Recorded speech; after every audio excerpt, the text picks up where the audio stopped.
Сириядағы соғысқа кеткендердің бірі Мира Ниязбекованың жолдасы Ерлан Қуанышев. Олар көшеде танысып, 2 аптадан кейін шариғи некеге тұрады. Діни ұстанымдары күшейіп, ата-ана қарсылығына тап болады. Ерлан Қуанышев 1990 жылы Жезқазған қаласында дүниеге келген. 22 жасында Египетке діни білім алуға кетіп, жихадшылар қатарына қосылады. Басында сол Абу Ханиф мазхабымен жүрген. Содан течениясы сол Египетке барған кезде өзгерді. Идеологиясы дұрыс болмай, сол жеке нелер болды, там марказдар, учебный заведение сияқты. Адам такфир шығару, сондай мәселені үйреніп адасып кетті. Шам жеріне барсаң, иманың күшейеді деген олы уағызды Ерланның санасына мықтап шегелеген ағым діттегендеріне жетті. Көп ұзамай ол қолына қару алып соғысқа аттанды. Ал келіншегі Мираны елге қайтарды. Әмір деңгейіне көтерілгенде, әйелінде содырлар сапына шақырады.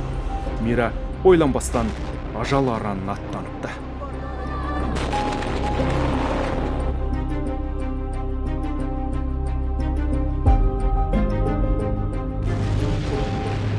Просто салафизм деп жаңа адасқандары ол сол баяғы өмірмен сүреміз деген сияқты қателік ой ғой.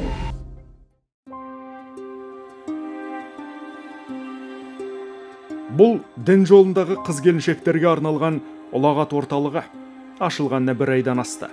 Жаңа мамандықты меңгеріп жатқандардың қатарында Жусан гуманитарлық операциясымен елге эвакуацияланғандар да бар. Соғыс отының ортасынан оралған Мира да осында.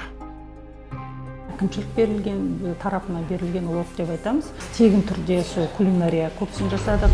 Сонымен қатар шеберлік келін деген курсымыз бар. Шеберлік келін дегеніміз қазіргі өзіміздің қыздар нанды қалай илеу, бауырсақты қалай ашыту, сосын әжелеріміздің айран ұйытқан, ашқын ұйытқан сондай курстарды көздеп отырық мұны келесі айға.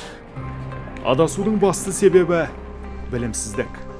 Бұнда келушілердің дені тарих пен дәстүрді жіті білмегендіктен, ұлттық болмысымызға қайшы дүниені сүзгіден өткізбей жұтқандарын мойындап отыр.